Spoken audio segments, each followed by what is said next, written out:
मित्रांनो, आजच्या व्हिडिओचं नाव आहे जीवनात नव्या गोष्टी शिकून तुम्ही नव्या स्मृती बनवू शकता. काय ते बघूया. वय वाढणे म्हणजे आपली सारी स्वप्ने सोडून एका रॉकिंग चेअरवर जाणे नव्हे. जे असा विचार करतात त्यांनी हे समजायला हवे की जीवनाचा हा काळ त्यांच्यासाठी समृद्ध अनुभव आहे.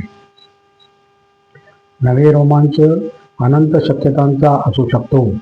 त्यासाठी खालील भ्रमातून बाहेर पडा. Very good. वयानुसार दिसायला हवे.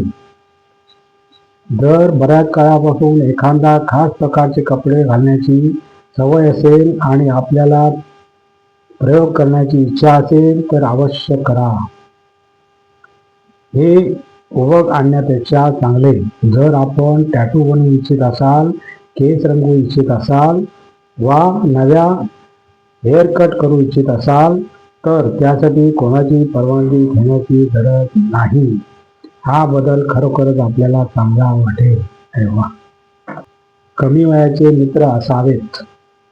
ज्याप्रमाणे तरुणांना जीवनात पुढे जाण्यासाठी प्रोत्साहन व सल्ला मिळण्यासाठी मोठ्या पुरुष रोल मॉडेलची गरज असते, त्याचप्रमाणे आपल्यापेक्षा कमी वयाच्या माणसाची मैत्रीही फायदेशीर असते.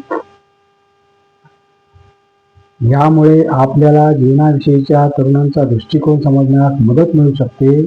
चालू घटनांसोबत मिळून राहणे, नवा दृष्टिकोन प्राप्त करणे, ऊर्जेत वाढ व शिकण्याची संधीच्या रूपात आपण ही मैत्री करू शकता. अरे वा. यामुळे आपल्याला नवे तंत्रज्ञानही कळेल जी वयाची गरज आहे. छान. आर्थरायटिस तर होणारच. हे खरे आहे की उतार वयात ऑस्टिओआर्थरायटिस होण्याची शक्यता वाढते, पण हे सर्वांसोबत होत नसते.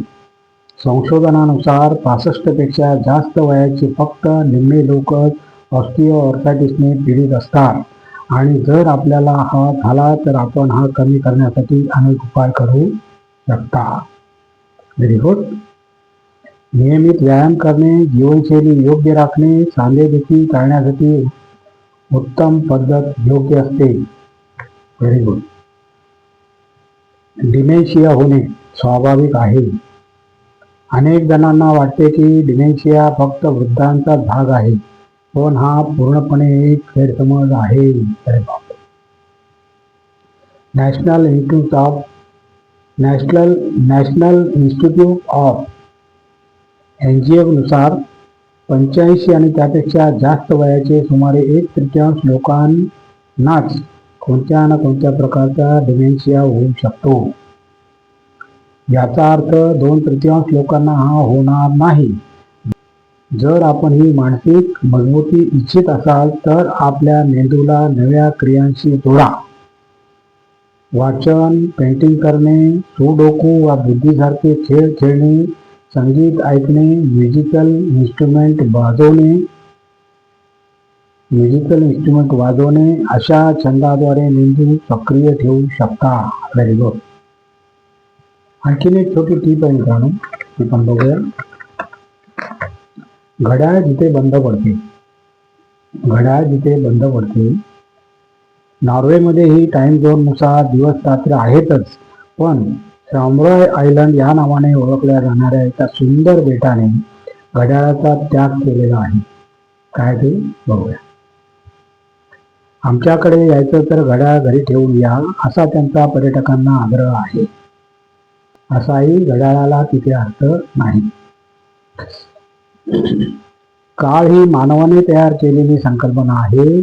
सूर्याभोवती पृथ्वीने फिरणे, ते करताना स्वतःभोवती फिरणे आणि ते करत असताना चंद्राने पृथ्वीभोवती फिरणे, याच्यातून त्याने दिवस आणि रात्र, महिने, वार, वर्षे वगैरे संकल्पना जन्माला घातल्या. सूर्य उगवणे आणि मावळणे हा दिवसाचा आधार, पण पृथ्वीवर उत्तर ध्रुवीय प्रदेशात ही संकल्पना फेल आहे, कारण तिथे काही ठिकाणी उन्हाळ्यात सूर्य मावळत नाही. हिवाळ्यात तो उगवतच नाही. नॉर्वे या देशामध्ये खास मिड नाईट सन म्हणजे मध्यरात्रीचा सूर्य पाहायला लोक जातात. Very good.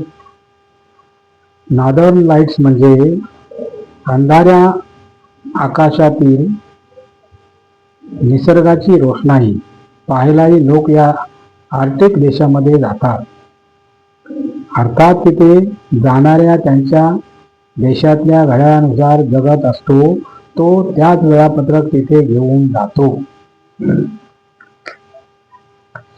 नॉर्वेमध्येही टाइम झोननुसार दिवस रात्र आहेतच, पण शॉम्ब्रॉय आयर्लंड या नावाने ओळखल्या जाणाऱ्या एका सुंदर बेटाने घड्याळाचा त्याग केला आहे. आमच्याकडे यायचं तर घड्याळ घरी ठेवून या असा त्यांचा पर्यटकांना आग्रह आहे.